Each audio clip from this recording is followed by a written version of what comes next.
Journey मैं आप सभी लोगों से बता देता हूं, ठीक है। जेई की जर्नी हमारी, चलो ठीक है, आप लोग पूछ रहे हैं तो मैं बता देता हूं, और बिना मसाले वाली बता देता हूं, ठीक है। ठीक है, बिना मसाले वाली आपको रियलिटी में बता देता हूं, ठीक है। हम जब 11वीं क्लास में थे, 11th क्लास में, ठीक है, तो हमें एक महिला मित्र पसंद थी, ठीक है, जो हमसे 4 साल बड़ी थी, ठीक है, 4+। अब ये नहीं पता कैसे लिखते, लेकिन ठीक है। तो उनसे बात होती थी, ठीक है। कहीं पर ऐसी बातचीत में ये हुआ कि इंजीनियरिंग कॉलेज की बात चल रही थी, तो उन्होंने बोला कि आईआईटीज, ठीक है, आईआईटीज अच्छे कॉलेज होते हैं। मैंने कहा होते होंगे, ठीक है। मेरे फादर खुद आईआईटीएन है, ठीक है, लेकिन मेरा कभी भी वैसा इंक्लिनेशन नहीं था। फिर मैंने उनको 3-4 बार ये बात बोलते हुए सुना, और मेरे को लगा कि शायद इस चीज को पाने से, ठीक है, लाइफ सेट हो जाएगी, ठीक है। तो 11th क्लास में मेरा जो स्कूल था वो अच्छा स्कूल था, तो मैंने कोई कोचिंग नहीं ली, लेकिन मैंने पढ़ाई करनी स्टार्ट करी, ठीक है।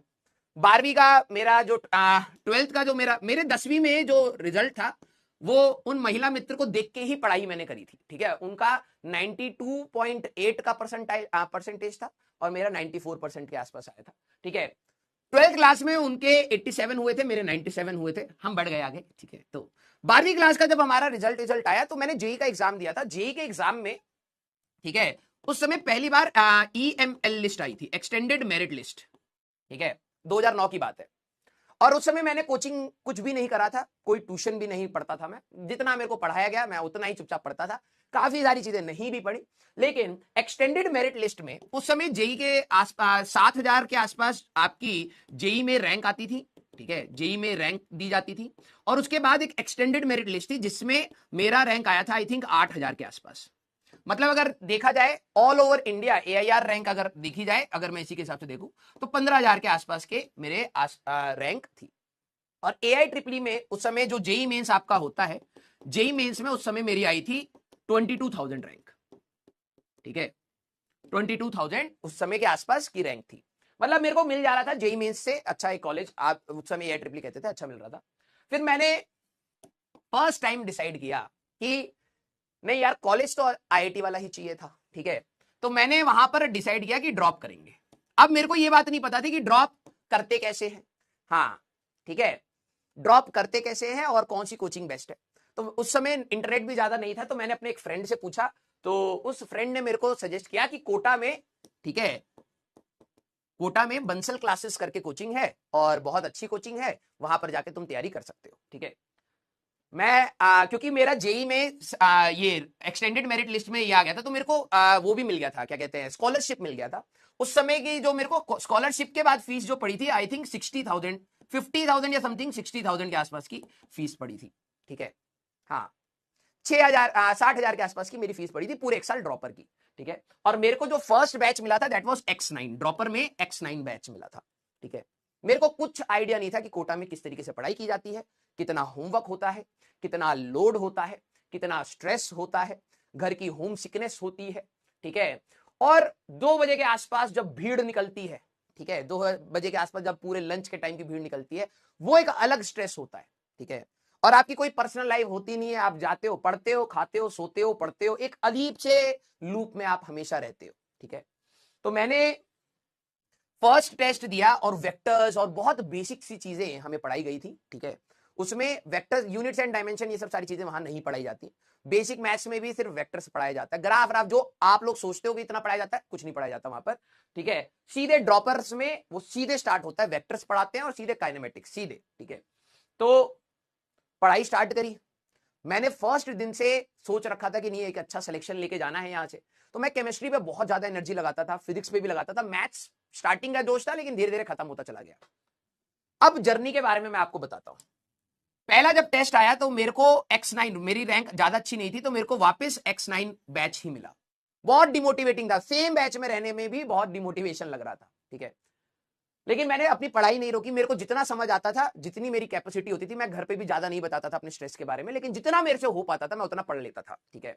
मेरे को अगर लग रहा था कि यार मेरे से नहीं हो पा रहा है, तो मैं छोड़ देता था। मैं इतना ज्यादा उस टाइप का स्ट्रेस नहीं लेता था, ठीक है, कि बैकलॉग हो गया है या फिर ये हो गया है। मैं ग्रुप स्टडीज पर भी बिलीव नहीं करता था। कई सारे बच्चे वहां पर क्या होते हैं, दोस्त दोस्त बन जाते हैं, कहते भाई चलो ग्रुप स्टडी करेंगे, रात को एक साथ बैठ के करेंगे, और गपियाना ही होता था मोस्ट ऑफ द टाइम।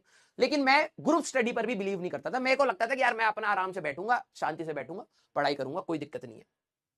पूरा प्रोसेस रहा धीरे धीरे धीरे धीरे, आप बिलीव नहीं करेंगे, मेरे को एक कहते हैं ना कि एक फेक दुनिया टाइप की बन जाती है आईआईटी के बारे में दिन भर सोचना, ठीक है, क्योंकि उस टाइप से ओवर हाइप कर दिया था कि आईआईटी में ये है वो है और सारी चीजें।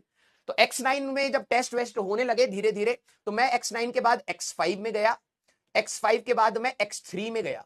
मेरा लास्ट बैच X3 पर मेंटेन हो गया था, और टेस्ट देते देते आखिरी तक मेरी जो रैंक आ रही थी वो 100 के अंदर आनी स्टार्ट हो गई थी। मतलब it was a good rank.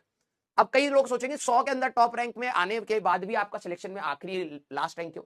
आखिरी में बच्चा टेस्ट नहीं देता है, बहुत ही कम सिलेक्टेड बच्चे टेस्ट दे रहे थे, सिलेबस फुल सिलेबस के टेस्ट हो रहे थे, तो ऑब्वियस ही बात है कि कम बच्चों में रैंक अच्छी आ जाएगी। लेकिन मेरे को यह बात तब तक नहीं पता थी जब तक मैं घर नहीं आया। मेरे को ऐसा लगता था कि मैं बहुत इंप्रूव कर रहा हूं, क्योंकि आखिरी में मैं जब टेस्ट देता था, फर्स्ट टेस्ट में मेरी रैंक आई थी 4000 के आसपास, ठीक है, 4000 नहीं 2500 2200 के आसपास रैंक आई थी। फिर बढ़ते बढ़ते जब मैं टॉप 100 में आ गया तो मेरे को अपने आप सेल्फ मोटिवेशन, मुझे ऐसा लगता था मैं अच्छे से तैयारी चल रही है मेरी, भले मैंने बहुत सारी चीजें छोड़ रखी है लेकिन अच्छे से तैयारी चल रही है। जेई का जब मैंने वहां पर कोटा में, आप सभी लोगों को शायद नहीं पता होगा कि इतना आसान नहीं है, ठीक है, अपार्ट फ्रॉम स्टडीज बहुत सारी चीजों के अलावा भी आपको चीजों को फेस करना पड़ता है। कोटा में 2-3 बार मेरी लड़ाइयां भी हुई, ठीक है, थोड़ा सा हरियाणा का खून गर्म खून रहता था, तो ऐसा लगता था कौन है, ठीक है, 2 बार पुलिस केस भी हुए, घर वाले भी आए, बहुत सारी चीजें अपार्ट फ्रॉम दैट हुई। लेकिन अच्छी बात यह थी कि मैं अपनी पढ़ाई को कभी डिस्टर्ब नहीं होने देता था। अगर मैं लड़ाई भी कर लेता तो मैं घर जाके वापस अपने रूटीन को जरूर फॉलो करता था, मैं पढ़ाई करता था, ठीक है। आखिरी तक आते आते फरवरी में हमारे पास वहां पर सिलेबस खत्म हुआ, मार्च में हम लोग घर आ गए थे, और मार्च में जब मैंने जेई एडवांस का दोबारा पेपर दिया था तो मेरे 230 या 232 मार्क्स के आसपास, नहीं कुछ इसी की रेंज में ही मेरे मार्क्स आए थे, और मेरे को अच्छा लग रहा था कि मेरी शायद अच्छी रैंक आ जाएगी, ठीक है, 1000 के आसपास के रैंक में एक्सपेक्ट कर रहा था, आई 5000 के आसपास थी, ठीक है। लकीली एक कॉलेज मिल गया, कॉलेज में मैंने इतना ज्यादा नहीं सोचा कि मेरे को क्या करना है क्या बनना है, ठीक है, मैं बस कॉलेज चला गया उस महिला मित्र के चक्कर में, ठीक है, धनबाद पहुंच गए टैग के चक्कर में, फिर वो महिला मित्र चली गई लाइफ से, और फिर हम फंस गए वहां धनबाद में ठीक है। 2 साल बहुत डिमोटिवेटेड रहे कि ऐसा लग रहा था कि हमें करना ही नहीं था, ये तो बस ऐसे ही देखा देखी आ गए, ठीक है, कि हाइप बना रखा था कॉलेज में, ये वो फलाना ठिकाना। किसी तरीके से चीजें संभाल के कॉलेज से बाहर निकले हैं, ठीक है, बहुत गलत संगति भी थी, बहुत सारी चीजें खराब भी थी, लेकिन कॉलेज से पार होने के बाद धीरे धीरे चीजें समझ आनी स्टार्ट हुई कि लाइफ जीने के लिए अब आपके पास ऑप्शन नहीं है, आपको काटना ही है, आपको मेहनत करनी ही है, आपको आगे बढ़ना ही है। और उसके बाद की तो जर्नी में आपको कई बार बताया है, ठीक है, जो कोटा वाली जो जर्नी है ना बेटा, दैट वाज वेरी पेनफुल। खाने का बिल्कुल मन नहीं करता था वहां पर, ठीक है, घर की बहुत ज्यादा याद आती थी, फेस्टिवल्स में भी अपने आप को सेक्रीफाइस करना बहुत पेनफुल लगता था, ऐसा लगता था यार कि कहाँ ही फंस गए हैं, क्यों ही पढ़ रहे हैं, ठीक है, मतलब एक अच्छा कॉलेज मिल जाता है इस पढ़ाई से, लेकिन इतना पेन लेके भी क्या इज इट वर्थ इट? और कॉलेज में जाने के बाद पता लगा इतना it was not that worth it, ठीक है, जितना बताया जाता था। जैसे आप लोग सारे आप लोगों ने सुना होगा आईआईटीज के बारे में ना, बहुत सारी अच्छी अच्छी चीजें सुनी होंगी, बहुत डार्क साइड भी होता है उसका, ठीक है, वो अभी आपसे इसलिए शेयर नहीं करेंगे क्योंकि अभी टू बी वेरी ट्रू कि वो मैटर नहीं करता है, क्योंकि आपको ना ही अभी ब्राइट साइड दिख रहा है, अभी ना ही डार्क साइड, आपको सिर्फ पढ़ाई दिखनी चाहिए। आपने अगर एक एम बना रखा है कि आपको पढ़ना है तो आप अच्छे से एक बार पढ़ाई करिए, ठीक है, और कॉलेज में जाके आप खुद देख के डिसाइड करिए कि क्या आपके लिए बेहतर है और क्या नहीं है। आप इतने मैच्योर होंगे वो डिसीजन लेने के लिए, ठीक है। लेकिन हाँ, ब्रांच मेरी इंजीनियरिंग फिजिक्स थी, ठीक है, ब्रांच मेरी इंजीनियरिंग फिजिक्स थी, लेकिन मैं आप सभी लोगों को बोलूंगा कि किसी भी चीज को ना जो मार्केट में ओवर हाइप्ड है, जस्ट बिकॉज एक अच्छा पैकेज लग जाता है आईआईटी से, तो मिडिल क्लास के फैमिली की जो सोच होती है ना, वो एक, कैसे बोलूं मैं आपको, ठीक है, देखो बात क्या है ना, बहुत सारी चीजों पे लोग सवाल उठा सकते हैं आज की डेट में एजुकेशन सिस्टम पर, बट रियलिटी है कि हम मिडिल क्लास फैमिलीज को ना एस्केप करना है उस चीज को, हमें उस दिन भर के स्ट्रेस में कि भाई पैसा नहीं है, सेविंग नहीं है, कल कुछ हो जाएगा, कैसे होगा, खर्चे कैसे, हमें उस चीज से निकलने का एक जरिया चाहिए मिडिल क्लास को। और जब हमें दिखता है ना कि यार पढ़ाई के बाद उस कॉलेज से निकला जा सकता है, तो हम लोग खुद ही पागल होते हैं उस चीज को पाने के लिए, और उसमें हमारे साथ 10 चीजें गलत हो जाती है, हम उसको एक्सेप्ट करते हुए चले जाते हैं, ठीक है। मैं बस आप सभी लोगों को ये बोलूंगा कि आप हमेशा ग्रो करेंगे, लेकिन जरूरी नहीं है कि सिर्फ उसी कॉलेज या उसी चीज से आप ग्रो करेंगे, ये श्योरिटी सबके साथ नहीं होती है। कुछ अच्छे बच्चे होते हैं जो ग्रो कर जाते हैं अच्छे कॉलेजेस में जाके, कुछ बेकार कॉलेजेस में जाके भी ग्रो कर जाते हैं। और जिस चीज से आपको एस्केप आउट करना है, ठीक है, आपको पैसे कमाने हैं, ठीक है, जो चीज गलत नहीं है वो आप अच्छे से काम करके भी निकाल सकते हैं, ठीक है, क्लियर। हाँ, तो हम लोगों के साथ दिक्कत यही है, और इसी चीज के चक्कर में, ठीक है, इसी चीज के चक्कर में कई बार हम लोग गलत चीजों को एक्सेप्ट भी कर लेते हैं, ठीक है, भले ही वो स्ट्रेस हो या कोई भी चीज हो, कोई भी चीज हो, just because we want to come out from the middle zone, ठीक है, हमें लगता है कि ये तो बंद करना ही पड़ेगा। बट मैं आपको हमेशा कहता हूं कि आप पढ़ाई करिए, इंटरेस्ट के साथ, सब्जेक्ट को प्यार करिए, कुछ नई चीज सीखिए, और ये बाद में जाके धीरे धीरे आपका एटीट्यूड बनाती है लर्निंग का, ठीक है, उस चीज को एंजॉय करिए। आप में से कई सारे बच्चे हो सकता है स्ट्रेस में भी होंगे, ठीक है, और आजकल थोड़ा सा माहौल भी वैसे स्ट्रेस वाला चल ही रहा है, ठीक है। मैं आप सभी लोगों को बोलूंगा कि कभी भी कोई भी गलत थॉट अगर आपके पास आए, आप ये मान लीजिएगा कि वो एक पर्टिकुलर टाइम फ्रेम के लिए है, हो सकता है 1 महीना हो, 2 महीना हो सकता है 1 साल हो, उस जोन से आप जरूर बाहर निकलेंगे, जरूर बाहर निकलेंगे। और जब आप उस जोन से बाहर निकलेंगे तब आपको कितना अच्छा लगेगा ये याद करके कि आपने कोई अपने लिए या किसी के लिए भी गलत स्टेप नहीं लिया, क्योंकि कभी भी टाइम परमानेंट नहीं होता है, ठीक है। तो अगर आपके गलत थॉट्स भी आते हैं बेटा, बस आप पढ़ते चलिए, ज्यादा ओवर एक्सपेक्टेशन अपने से मत करिए। एक्सपेक्टेशन होना जरूरी है, कॉन्फिडेंस होना जरूरी है, एम होना लाइफ में जरूरी है, लेकिन अपने इस छोटी सी एज पर अपने आप को इतना स्ट्रेस आउट मत करिए।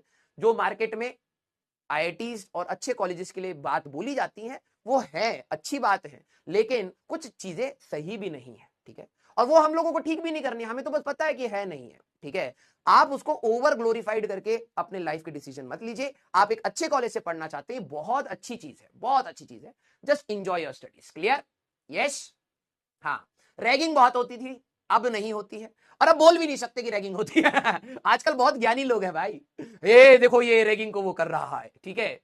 एक मैंने आप ही लोगों के क्लास में वो कहानी बताई थी ना, जिसमें हमें अंग्रेजी नहीं आती थी और 4-5 लोगों को, एक उसमें रेड्डी था जिसको अंग्रेजी आती थी, उसको फंसा दिया था। उसमें एक ज्ञानी है बाबा आ गए थे, हाँ, उसमें ज्ञानी बाबा आ गए थे, वो कह रहे थे कि ये प्रोफेसर की धमकी को एक्सेप्ट कर लिया इन लोगों ने, ये कर। अरे भाई, जब बनोगे ना स्टूडेंट किसी प्रोफेसर के सामने, तुम्हें फर्क नहीं पड़े, तुम्हें बस ये हमें पास कर दो, हमें इस कॉलेज से बाहर निकाल दो ठीक है, वो चाहे जो भी होगा, वही ना मिडिल क्लास अभी बता रहे थे, हमें बस चाहिए होता डिग्री और जॉब, ठीक है। उसमें हम लोग कितना गलत सह लेते हैं, समझ लेते हैं, हमें कोई फर्क नहीं पड़ता, ठीक है। तो बहुत सारे ज्ञानी लोग हैं, रैगिंग बिल्कुल नहीं होता, ठीक है, हम बता रहे हैं, we are totally against it हाँ, मेरे को एक बच्चे का फोन आया, मैसेज आया था कि सर उसका सिलेक्शन हुआ था, तो धनबाद में ही अभी, कह रहा है सर आपके कॉलेज का ही मैं जूनियर हूँ, इसी साल सिलेक्शन हुआ, आप ही से पढ़ा है, ठीक है, बिल्कुल मन नहीं लग रहा है मैंने अभी उसको कोई रिप्लाई नहीं करा। मैंने कहा कि मैं अगर बोल दूंगा कि हाँ मन नहीं लगेगा तो और उसका मन नहीं लगेगा, क्योंकि थोड़ा सा टाइम के बाद ना, 1-2 महीने बाद वो आवारा बनेगा भी, ठीक है, और फिर आवारा के बाद उसकी पीएचडी बन जाएगी, फर्स्ट ईयर में पीएचडी ले लेगा, फिर अपने आप वो सेट हो जाएगा, वो 5 को और आवारा बनाएगा तो अपने आप सेट हो जाएगा। स्टार्टिंग में हमें भी बेकार लगता था, ठीक है, यस। हाँ, कोटा में जब मैं था तो मैं सिर्फ 2 टीचर्स का नाम जानता था, ठीक है, ये गलत बात है, ठीक है, बहुत सारे ज्ञानी लोग आएंगे, ये देखो, इसीलिए तो लाइफ में ज्यादा आगे नहीं बढ़ पाए मेरे को सिर्फ अपने सिर्फ 2 टीचर्स का नाम याद है, 3 टीचर्स, बहुत सारे टीचर्स से पढ़ा हूं मैं, ठीक है, सिर्फ 3 टीचर्स का नाम याद है, ठीक है, आज तक, क्लियर। हाँ, यस, हाँ, चलिए भाई अब स्टार्ट किया जाए। आपको बहुत सारी टीचर्स डे पे कहानियां बता दी हैं, ठीक है, हाँ, बहुत सारी कहानियां आप सभी लोगों को मैंने बता दी है। अब इसमें भी गानी लोग आ जाएंगे, 40 minutes totally waste, half an hour totally wasted ए प्रभु, कहां से भेजे ऐसे लोगों को, ठीक है। आज की कहानी का दिन था, क्योंकि आज टीचर्स डे है, तो आज आपको बता दिए हम थोड़ा सा, यस, हाँ, क्लियर। नहीं, मैं आशीष सर से नहीं मिला हूं भाई, मैं जब स्टूडेंट था तो मैं नहीं मिला था आशीष सर से, ठीक है। मैं सोनल राजोरा सर को से पढ़ा था ऑर्गेनिक, ठीक है, और मेरा सिलेक्शन का जो सबसे बड़ा क्रेडिट है वो उन्हीं को ही जाता है, क्योंकि बहुत अच्छे से उन्होंने चीजों को समझाया, पढ़ाया इन। फिर विशाल जोशी सर, इनऑर्गेनिक पढ़ा था मैं उनसे, ठीक है। फिजिकल मैं घूम घूम के पढ़ता था, क्योंकि मेरी मैथ्स खराब थी, मेरे को ज्यादा समझ नहीं आता था। फिजिकल मैं बिल्कुल घूम घूम के पढ़ता था, इसलिए घूम घूम के मार्क्स है 0 पॉजिटिव नेगेटिव मिला के 0 हो गए थे, ठीक है। फिजिक्स में मैंने अनुराग मिश्रा सर से अपनी फिजिक्स पढ़ी थी, ठीक है, और उसमें भी थोड़ा सा सेक्शन मैंने उनसे पढ़ा था, और एक और सर थे, नाम याद नहीं है मेरे को, उनसे भी थोड़ा सा मैंने फिजिक्स पढ़ा था, ठीक है। हाँ, मैथ्स में मैं बहुत ज्यादा घूमता था, ठीक है, बिल्कुल मस्त घूमते हुए आता था, ठीक है, तो बिल्कुल मस्त घूमते हुए मार्क्स आए 0 ठीक है। हाँ, तो मैं ज्यादा लोड भी नहीं लेता था, ठीक है, नहीं आ रहे मार्क्स, और क्या, यस। देखो यार लाइफ कहीं ना कहीं तो सेट हो ही गई ना, आप लोग भी सेट हो जाओगे।